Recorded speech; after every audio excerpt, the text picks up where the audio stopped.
नमस्कार। एक बार फिर से हाजिर हैं हम भौतिक विज्ञान कक्षा 12 प्रकाशिकी भाग 8 लेकर। हम यहाँ पर अब तक दर्पण सूत्र तक पढ़ चुके थे। आज हम पढ़ते हैं आवर्धन, मैग्निफिकेशन क्या होता है।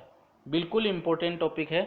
दर्पण सूत्र और आवर्धन ये दोनों आने चाहिए न्यूमेरिकल सॉल्व करने के लिए, और इस टॉपिक से हमारे एग्ज़ाम के अंदर न्यूमेरिकल ही आता है।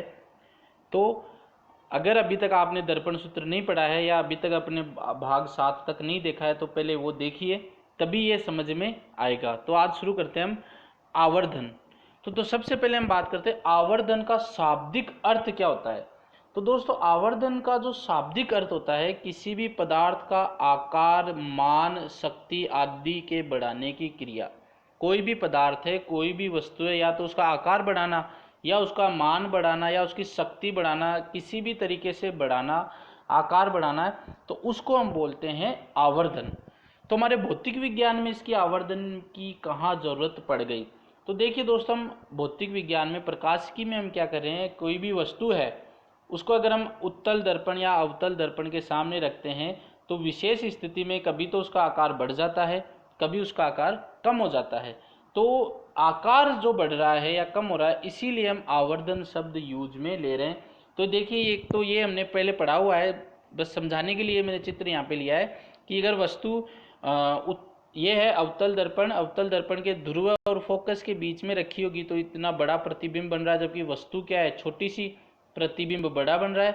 तो प्रतिबिंब का आकार कितना बड़ा बन रहा है, कैसे बन रहा है, बड़ा बन रहा है वस्तु के रेस्पेक्ट में, वस्तु के संदर्भ में, वो समझाने के लिए हमें आवर्धन लेना है।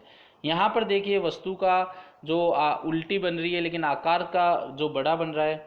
यहाँ पर ये है उत्तल दर्पण, उत्तल दर्पण में ये वस्तु है लेकिन इसका प्रतिबिंब जो है वो छोटा बन रहा है, प्रतिबिंब का आकार क्या है, छोटा बन रहा है।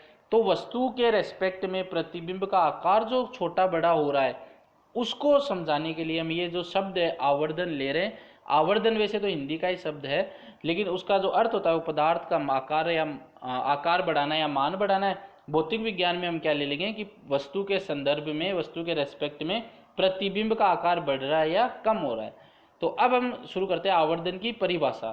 तो आवर्धन की परिभाषा है दोस्तों, किसी वस्तु के वास्तविक आकार को बदले बिना उसको अपने वास्तविक आकार से बड़ा दिखाना। कोई भी वस्तु है उसका हम आकार तो नहीं बदलेंगे, हम ऐसे नहीं है कि उसको काट पीट के छोटा कर देंगे, नहीं, या काट पीट उसको जोड़ के बड़ा कर देंगे, नहीं, उसके वास्तविक आकार को नहीं बदलेंगे, लेकिन दर्पण के सामने उसका आकार या तो बड़ा हो जाएगा या उसका आकार छोटा हो जाएगा, तो उस प्रक्रिया को बोलेंगे हम आवर्धन। तो परिभाषा बिल्कुल सरल है, किसी वस्तु के वास्तविक आकार को बदले बिना उसको अपने वास्तविक आकार से बड़ा दिखाना आवर्धन कहलाता है। एक और छोटी सी परिभाषा है कि वस्तु जितने गुना बड़ी दिखती है उसे आवर्धन कहते हैं। यदि आवर्धन, अब दोस्तों ये इंपॉर्टेंट है, यदि आवर्धन का मान 1 से अधिक है, यानी वस्तु का जो प्रतिबिंब है वो हमें क्या, बड़ी दिखाई दे रही है, वस्तु अपने वास्तविक आकार से क्या है, बड़ा दिखाई दे रहा है हमें, ठीक है। यदि आवर्धन का मान 1 से कम है तो इसका मतलब वस्तु अपने वास्तविक आकार से छोटी दिखाई दे रही है। वस्तु बड़ी कब दिखाई देती है, तो अवतल दर्पण में हमने उपयोग में पढ़ा था कि दांत के जो डॉक्टर होते हैं वो दांत के गड्ढे देखने के लिए उसको अवतल दर्पण का उपयोग करते हैं, तो छोटा सा गड्ढा भी वो बड़ा दिखाई देता है, प्रतिबिंब उसका बड़ा ही दिखाई देता है। और 1 से कम के लिए हमने उत्तल दर्पण में हमने पढ़ा था गाड़ियों के अंदर जो है साइड मिरर में ये उत्तल दर्पण का काम होता है ताकि बड़े से बड़ा ट्रक भी उस कांच के अंदर दिखाई दे जाए। और यहाँ पर उदाहरण भी दे रखा है, सूक्ष्मदर्शी और दूरदर्शी ऐसे यंत्र है जिनका आवर्धित प्रतिबिंब प्राप्त करने के लिए किया जाता है। सूक्ष्मदर्शी और दूरदर्शी ये हमारे सिलेबस में, हम इनको डिटेल में पढ़ेंगे। आगे बढ़ते हैं। आवर्धन के प्रकार, तो आवर्धन है वो 2 प्रकार का होता है। रेखीय आवर्धन, ये आपको बहुत कम लोग बताएंगे कि आवर्धन 2 प्रकार का होता है, रेखीय आवर्धन और कोणीय आवर्धन। तो सबसे पहले हम बात करते हैं रेखीय आवर्धन। तो रेखीय आवर्धन दोस्तों, अभी हमें फोकस इस लेक्चर में रेखीय आवर्धन पे ही करेंगे। तो रेखीय आवर्धन में क्या होता है, जैसे ये दर्पण है जो कि हमने चित्र देखा था, यहाँ पर ये कोई वस्तु रखी हुई है, तो इसका प्रतिबिंब जो वो इधर बन रहा है। अब प्रतिबिंब का आकार और वस्तु के आकार का अनुपात जो होता है, प्रतिबिंब का आकार और वस्तु के आकार के अनुपात को हम रेखीय आवर्धन कहते हैं। तो दर्पण या लेंस से बने किसी वस्तु के प्रतिबिंब की ऊंचाई या वस्तु की ऊंचाई और वस्तु की ऊंचाई के अनुपात को हम रेखीय आवर्धन कहते हैं। इसको मैं मिटा देता हूं। तो ये सूत्र हो जाएगा, m से इसको डिनोट करते हैं प्रतिबिंब की ऊंचाई जिसको हम h डैश से दिखाएंगे, बिंब की ऊंचाई जिसको हम h से दिखाएंगे। और दोस्तों कई बुक्स में क्या होगा, प्रतिबिंब को हम इमेज बोलते हैं तो इमेज I और वस्तु को हम ऑब्जेक्ट बोलते हैं तो O।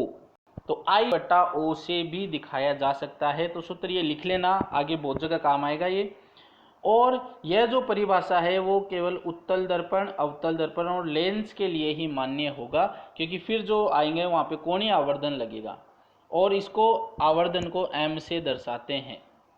कोणीय आवर्धन दोस्तों वैसे तो हम सूक्ष्मदर्शी जब पढ़ेंगे तब डिटेल में स्टडी करेंगे इसके बारे में। अभी हम सूत्र देख लेते हैं कि सूत्र है प्रतिबिंब द्वारा आंख पर बना कोण। जैसे सूक्ष्मदर्शी से हम कोई चीज देख रहे हैं तो प्रतिबिंब द्वारा आंख पर बना कोण, और फिर सूक्ष्मदर्शी को हटाकर स्पष्ट दृष्टि की न्यूनतम दूरी पर रखी वस्तु द्वारा आंख पर बना कोण। एक बार तो हम वस्तु को ऐसे ही देख रहे हैं, कहाँ पर रखी हुई है, स्पष्ट दृष्टि की न्यूनतम दूरी, और वो हमारी क्या होती है, d बराबर 25 सेंटीमीटर। हमें 25 सेंटीमीटर पहले का साफ दिखाई नहीं देता है, हमारी आंखों के द्वारा 25 सेंटीमीटर के बाद का ही हमें साफ दिखाई देता है, तो इसको बोलते हैं स्पष्ट दृष्टि की न्यूनतम दूरी। तो एक बार तो हम सूक्ष्मदर्शी से देखते हैं और दूसरी बार हम जो है उस वस्तु को बिना सूक्ष्मदर्शी के देखते हैं, लेकिन वो रखी हुई कहाँ है, स्पष्ट दृष्टि की न्यूनतम दूरी पर। तो जब वो स्पष्ट दृष्टि की न्यूनतम दूरी पर रखी हुई है तब आंख पर कितना कोण बन रहा है, और जब प्रतिबिंब सूक्ष्मदर्शी पर देख रहे हैं तो प्रतिबिंब द्वारा आंख पर कितना कोण बन रहा है, उन कोणों के अनुपात को हम कोणीय आवर्धन कहते हैं। अभी के लिए इस पे इतना ही डिस्कशन करेंगे, ये जब सूक्ष्मदर्शी पढ़ेंगे तब हम डिटेल में पढ़ेंगे इसके बारे में। रेखीय आवर्धन पढ़ रहे हैं हम, तो ये चित्र हमें समझ में आना चाहिए। वैसे तो अभी तक हमने बहुत सारे चित्र पढ़ लिए हैं। तो ये तो हो गया हमारा अवतल दर्पण, क्योंकि इसमें बाहर वाली साइड क्या करेंगे, हम पॉलिश करेंगे। ये हो गई हमारी मुख्य अक्ष, और ये हो गई हमारी वस्तु, PQ हो गई हमारी वस्तु। और जब वस्तु से मुख्य अक्ष के समांतर कोई किरण चलती है तो वो परावर्तन के पश्चात कहाँ पे जाती है, फोकस से जाती है। और कोई किरण जब सीधे ध्रुव पर आएगी तो तिर्यक किरण हमने पढ़ रखा है, तो वो सीधे ध्रुव से चली जाएगी। तो यहाँ पर काट रही है परावर्तन के पश्चात, तो हमने पढ़ा था प्रतिबिंब की परिभाषा में, अगर परावर्तन या अपवर्तन के पश्चात जहाँ पे किरण काटेंगी वहीं पे प्रतिबिंब बनेगा, तो ये हमारा प्रतिबिंब बन गया P डैश Q डैश। तो ये चित्र तो सरल सा है। यहाँ पे जो वस्तु की दूरी है वो कितनी हो गई, u, माइनस में कार्तीय चिन्ह परिपाटी के अनुसार अगर हम बाएं भाग में चलेंगे तो माइनस लेंगे। प्रतिबिंब भी बाएं भाग में बन रहा है तो प्रतिबिंब व ध्रुव की दूरी भी -v लेंगे। फिर हमने एक टॉपिक पिछले लेक्चर में ये भी पढ़ा था, समरूप त्रिभुज, वो यहाँ पे भी काम आएगा। तो एक त्रिभुज मैं आपको बना के बता देता हूँ। एक तो त्रिभुज है हमारे पास PQO, PQO एक त्रिभुज तो ये है। दूसरा त्रिभुज है हमारे पास P dash Q dash O, दूसरा त्रिभुज ये रहा हमारे पास। तो ये दोनों क्या है, समकोण त्रिभुज है और समकोण त्रिभुज है, तो ये दोनों क्या होंगे, समरूप त्रिभुज होंगे। समरूप त्रिभुज में प्रॉपर्टी हम जो लगाएंगे S S S, भुजा भुजा भुजा, जिसमें इस त्रिभुज का लंब बट्टा इस त्रिभुज का लंब, इस त्रिभुज का आधार बट्टा इस त्रिभुज का आधार, और इस त्रिभुज का विकिरण बट्टा इस त्रिभुज का विकिरण, इन सब का अनुपात क्या होगा, बराबर होना चाहिए। इस त्रिभुज का आधार बट्टा इस त्रिभुज का आधार, इस त्रिभुज का लंब बट्टा इस त्रिभुज का लंब, और इस त्रिभुज का विकिरण बट्टा इस त्रिभुज का विकिरण, इन सब का अनुपात क्या होना चाहिए, बराबर होना चाहिए। तो ये हमने पिछले लेक्चर में भी डिस्कस किया था, अभी भी मैंने बता दिया है। अब हम आगे बढ़ते हैं, इसको मिटा देता हूं मैं।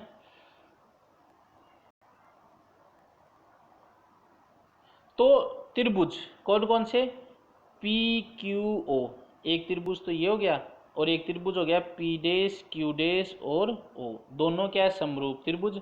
तो इसका लंब बट्टा इसका लंब, तो P डैश Q डैश बट्टा PQ, और इस त्रिभुज का आधार P डैश O बट्टा इस त्रिभुज का आधार PO, तो P डैश O बट्टा PO। ठीक है। अब देखिए दोस्तों, ये बिल्कुल समझने वाली बात है। पी क्यू क्या हो गई, वस्तु की ऊंचाई, और वस्तु की ऊंचाई को किससे हम दिखाते हैं, एच से। पी डैश क्यू डैश क्या हो गई, प्रतिबिंब की ऊंचाई, इसको हम दिखाते हैं एच डैश से। ठीक है, वहीं पर ही पी डैश ओ क्या हो गई, माइनस वी, प्रतिबिंब व ध्रुव के बीच की दूरी, और पी ओ क्या हो गई, माइनस यू। तो पहले तो हम सीधा सीधा इसमें सूत्र रखते हैं। तो पी डैश और क्यू डैश तो हो गया हमारा एच डैश, और पी डैश क्यू डैश तो हो गया हमारा एच डैश, पी क्यू हो गया हमारा एच, पी डैश ओ हो गया हमारा वी, और पी ओ हो गया हमारा यू। और एच डैश अपॉन एच हमने पढ़ रखा है, वो क्या होता है, एम। प्रतिबिंब की ऊंचाई बटा वस्तु की ऊंचाई, वो होता है एम। कार्तीय चिन्ह परिपाटी अगर हम लगाते हैं तो दोस्तों ये चीज समझने वाली है। कार्तीय चिन्ह परिपाटी हम लगाएंगे तो प्रतिबिंब जो है वो नीचे की तरफ बन रहा है, और हमने ये चित्र हमने पढ़ा हुआ है, ये प्लस एक्स होता है, ये माइनस एक्स होता है, ये प्लस वाई होता है, और ये माइनस वाई होता है। तो अगर हम नीचे अगर हम जाएंगे तो एच डैश किसका हो जाएगा, माइनस का, तो एच डैश हो गया माइनस का। एच को नापने के लिए हमें ऊपर जाना पड़ेगा, तो ऊपर जाएंगे तो वाई किसका हो जाएगा, प्लस का। इधर बाएं हाथ की तरफ आएंगे तो वी भी इधर है और यू भी इधर है, दोनों किसके हो जाएंगे, माइनस के। तो ये माइनस और माइनस कटकर किसका हो जाएगा, प्लस का। ये वाला माइनस बच जाएगा, तो हमारा सूत्र क्या बन जाएगा, m equal to H dash upon H और माइनस वी अपॉन यू। जो माइनस यहाँ पर लग रहा था वो माइनस अब हमने यहाँ पे लगा दिया, तो ये सूत्र हो गया दोस्तों हमारा, जो कि हमें याद होना ही चाहिए। m equal to H dash upon H equal to minus V upon U. अब प्रतिबिंब अगर आभासी व सीधा बने, तो प्रतिबिंब आभासी और सीधा कब बनता है, जब किरणें मिलती हुई प्रतीत होती है। तो आभासी और सीधा बनेगा तो देखिए, वस्तु जो है वो दर्पण के इस तरफ रखी हुई है, प्रतिबिंब है वो दर्पण के इस तरफ बना हुआ है। कार्तीय चिन्ह परिपाटी के अनुसार x इधर आएंगे तो प्लस लेंगे, और इधर जाएंगे तो माइनस लेंगे, तो वस्तु की दूरी तो माइनस हो जाएगी, तो ये मैंने बता दिया है। प्रतिबिंब की दूरी क्या हो जाएगी, प्लस, क्योंकि हमें प्रतिबिंब इधर बन रहा है तो इधर आना पड़ेगा। और जब हम अब सूत्र में ये रखते हैं तो सूत्र है हमारे पास, ये मैंने सूत्र दोबारा से लिख दिया है। सूत्र है हमारे पास m equal to H dash upon H और माइनस v किसका है, प्लस का, तो v की जगह तो प्लस v रख दिया। u किसका है, माइनस का, तो u की जगह माइनस u रख दिया, और ये माइनस माइनस प्लस हो जाएगा, तो m इक्वल टू क्या आ जाएगा, एच डैश अपॉन एच और v अपॉन u, यानी m क्या हो जाएगा, धनात्मक आ जाएगा, प्लस का हो जाएगा। तो ये याद करने वाली चीज है, अगर m धनात्मक होता है तो प्रतिबिंब आभासी व सीधा बनेगा। m धनात्मक होगा तो प्रतिबिंब आभासी व सीधा बनेगा, नोट कर लेना ये चीज। आगे बढ़ते हैं। प्रतिबिंब वास्तविक व उल्टा हो, तो वास्तविक व उल्टा में किरणें मिलती हैं, तो ये क्या है, वास्तविक व उल्टा। इसमें प्रतिबिंब भी दर्पण के इस तरफ बन रहा है और वस्तु भी दर्पण के इस तरफ रखी हुई है, तो u भी माइनस होगा और v भी माइनस होगा। ये तो दर्पण का सूत्र है, m H dash upon H minus V upon U. v भी माइनस का रखेंगे, u भी माइनस का रखेंगे, तो ये चीज़ आ गई हमारे पास, v भी माइनस का हो गया और u भी माइनस का हो गया, ये माइनस माइनस हो गया प्लस, तो m हो गया H dash upon H minus V upon U. यानी अगर प्रतिबिंब वास्तविक व उल्टा है तो m का मान क्या होगा, निगेटिव होगा, m का मान ऋणात्मक होगा। दोनों चीज नोट करके लिख लेना। प्रतिबिंब अगर आभासी व सीधा है तो m धनात्मक, प्रतिबिंब वास्तविक व उल्टा है तो m ऋणात्मक। आगे बढ़ते हैं दोस्तों। विशेष स्थिति, यदि m निगेटिव है, m ऋणात्मक है, तो अभी हमने पढ़ा है वास्तविक व उल्टा होगा, लेकिन स्थिति हमारे पास क्या है, v is greater than u।